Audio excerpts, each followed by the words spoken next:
Governor Bambi Imano sa iyang bulawan ng mensahe ngadto sa tanang tatay sa entero Misamis Oriental ug Cagayan de Oro. Sulti sa gobernador, unta mabungahon ug malipayon ang pagdumdum sa pagkabayani sa tanang amahan hilabi na ning panahon sa pandemya.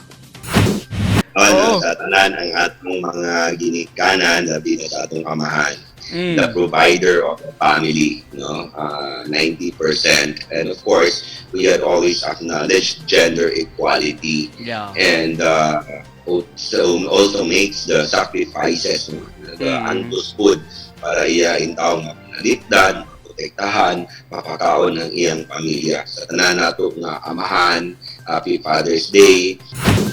Taliwala ning pandemya, tanang tatay, daddy, papa nga nagmalig-on sa pagbarog sa ilang pagkaamahan sa ilang mga anak ug pagkabana sa ilang mga asawa.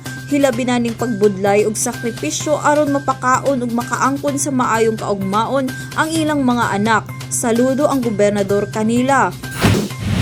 Kung ganinyo, na doon na pa'y mga amahan, ayaw kalimsan o doon na tayo social distancing, doon na tayo physical distancing, and pinagi sa text, bisanong sa tawag, ayaw kalimot pag-greet diha kanila o Happy Father's Day.